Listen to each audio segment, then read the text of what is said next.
Hello, everybody. Welcome to Thursday. The S&P 500 was down a little bit more than 1.1% today. The broad market wasn't down as much. It really was kind of led by the AI winners that we've had, some of the Mag 7, obviously, but others included. And really not so much to do with what's happening in the AI, just the fact that those have run up so much. I think, they're bound to come back more on average on a down day.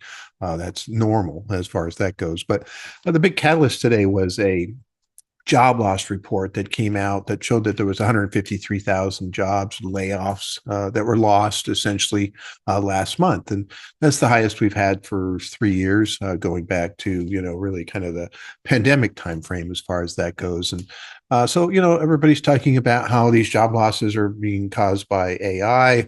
I've read some pretty good articles where they're talking about how AI really probably isn't far enough along to account for all of these job losses.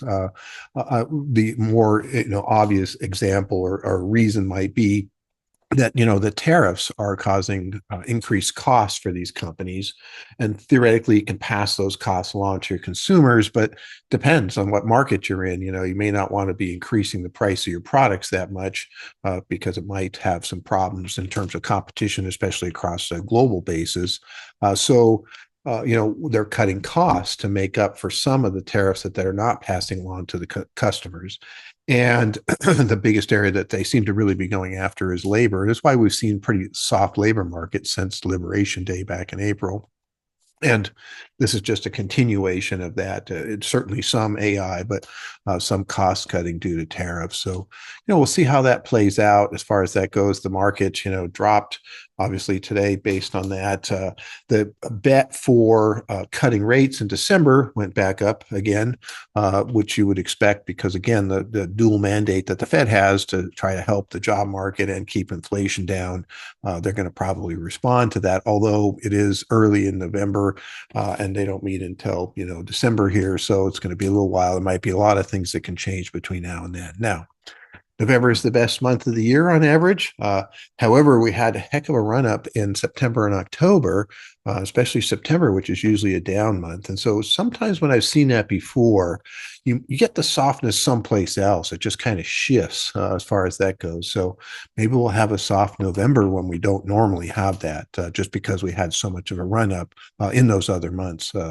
And so, here we go. We're going to see where all of these things end up. But no real news on any shifts, in terms of AI spend, which is one of the biggest areas. We'll see what happens there.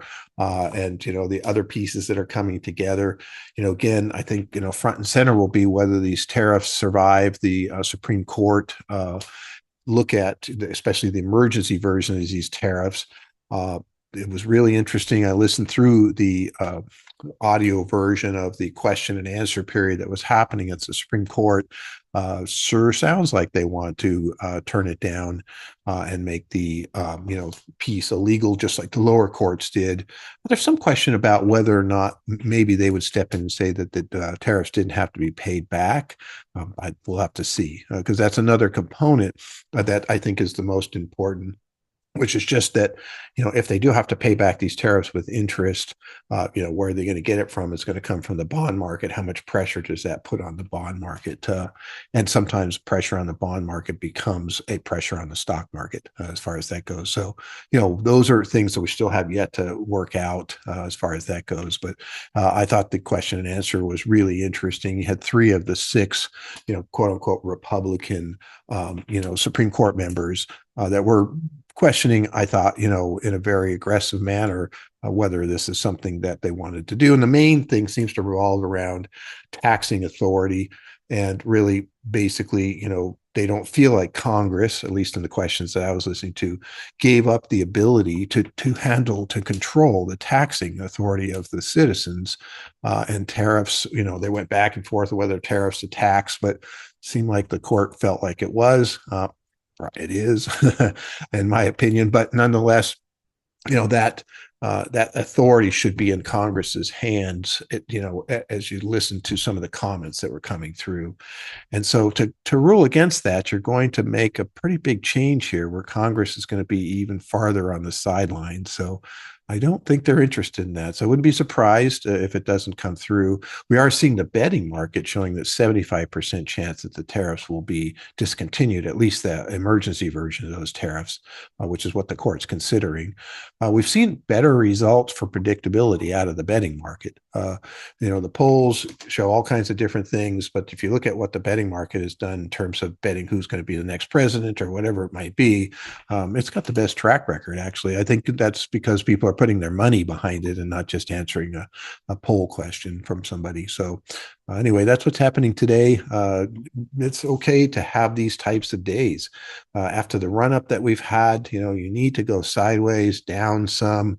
Even a 5 or 10% drop would probably be really healthy for this market to try to get to the next level, because the more you stretch that rubber band to the upside, the bigger that snapback is going to be. So if you can relieve some of that pressure in small ways by having some of these smaller downturns, I feel like that's a much healthier market that has a chance to go even higher without having maybe, the big 20 to 50% downturns that you can get when you really stretch things to the upside. So, anyway, look forward to being able to talk to you tomorrow. We are doing the show tomorrow. I wasn't able to do one last Friday, even though I said I would at the end of the Thursday, just because I had an illness. But nonetheless, we'll be there this Friday. Look forward to seeing you. Talk Money with Tom, 12:15 Pacific time. You can find us on YouTube. So look forward to seeing you then. Thank you very much.